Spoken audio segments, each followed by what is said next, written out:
The team that finished in fourth, I can't add any more to that. The team that finished in fourth last season, the first of the 4 playoff teams from the Pacific Division, the Seattle Kraken, who had 100 points, won their first ever playoff series as well in just their second season. Not too many changes to this team either. Slight changes on defense. You lose Carson Soucy, you bring in Brian Dumoulin. Goaltending as well, still looking like it'll be Grubauer, and it could be Drieger, could be Joey Decord as the backup. It's pretty much running the same team back and waiting to see kind of if Shane Wright is, right for the NHL at this stage, or if, hey, maybe there'll be that exception for him to play in the AHL this season. I don't really see any reason why they couldn't make the playoffs again. I mean, unless, a couple teams from the Central step up to really compete for that wild card spot this year, I certainly view it as more likely for Seattle to replicate what they did this past season more than I view it as likely that Calgary takes that step up and wins 8 more games compared to Seattle last year, or for Vancouver to step up, or Anaheim, especially from freaking 58 points to 100 in terms of the difference between them and Seattle. So I would have Seattle as about the same, if not potentially better, due to the team that we'll talk about after them maybe falling off a little bit from where they were last season. Take it away, somebody. I don't have too much to add about Seattle because, again, another team that hasn't made too many changes. The Pacific Division seems to be set up that way this year. Yeah. Go ahead, Sin. Oh, that wasn't me. That was me. Oh, that was it's all good. Go ahead, Endo. It's all right. We get It's green. mistaken for the other person all the time. It's cool. Yeah, we look alike. Yeah, we. Whenever I hear the podcast, I always figure, I wonder who's talking right now, and then you never really know. Yeah. What was I gonna say? Jesus, now I forgot. You got me there. God damn it. Meanwhile, Tougie's camera's freaking out, turning green, and this door's opening. It's the ghost of 2015 coming to get you for talking so much smack about it. I had to let the dog out of the room and tried to be stealthy about it with the green screen. The one thing I will say about Seattle is Shane Wright. This is going to be his year with the team no matter what. They already said there's no point in him going down with the CHL because he technically does have a year of eligibility, but they're like there's no point. It doesn't make any sense for him to go down there. So he's guaranteed to be either playing in the A or the N. It just matters about how he's going to be utilized because one of the things was when they had him to bring him up, their team was already on a roll. Their team was flying through. So if Shane Wright can activate and, figure out his game in that top level in the NHL, that team could get even more deadly. And I could see them even placing higher than third this year, at least second, even not first in the division. I will also say my boy Ty Nelson signing that ELC this offseason. Congrats to you, Ty.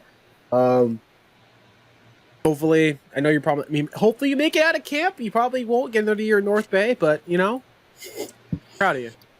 I will mention Matty Beniers was really good for them. I say he gets better, and that just improves the roster for a team that didn't make too many changes.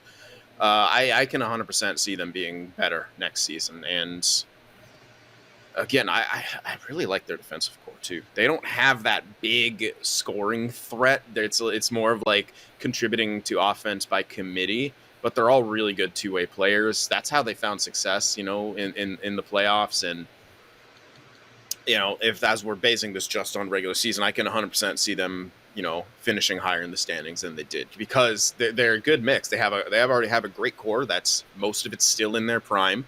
They're not too much regression across their roster, and you have Beniers, who had a great rookie season. He won the Calder, right? Yeah. Won the Calder and should get better, all things considered. And he should have bigger impact. And then, as Endo was saying, Shane Wright, who is pretty much a lock to be on the roster. Who's to say what kind of role he plays? Who's to say how good he's going to be? But he's got a chip on his shoulder. Right, we all remember the draft debacle and Montreal fans freaking out that he stared at him or whatever. And hey, chip on the shoulder can be good or bad. I say in this situation, I think it could be good, but it depends on him. Depends on how he's utilized and what he's going to do in his power to be an impact type player. Yeah, I would actually argue. I think it's going to be very difficult for Shane Wright to crack this roster, especially with the additions that they made in the offseason. You bring in Pierre-Edouard Bellemare, who's going to be your fourth line center. You could bring in Kyler Yamamoto. You had Eli Tolvanen come in last year and go on this scoring renaissance. That was a great addition for them. Bjorkstrand is obviously going to be very good. And then, your top six, there's really no weaknesses out there. The only one I can think of is if Burakovsky isn't healthy, then I guess that's probably where Wright kind of slides right in. The big question for me, and he had his moments last year, but I just don't know if Philip Grubauer is the guy. And that's where I'm kind of sold on that, because their defense is great. Like you said, Sin, I love their defense. I think Vince Dunn is ready to take that next leap as like a number one scoring defenseman. He had a great year last year.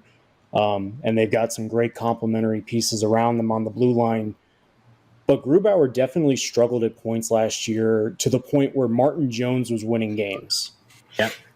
With a sub 900 save Yeah, percentage. he was surviving games. They were winning in spite of Martin Jones. They were, yes. They were like, what better way can we get Martin Jones off this team? By winning. That's how.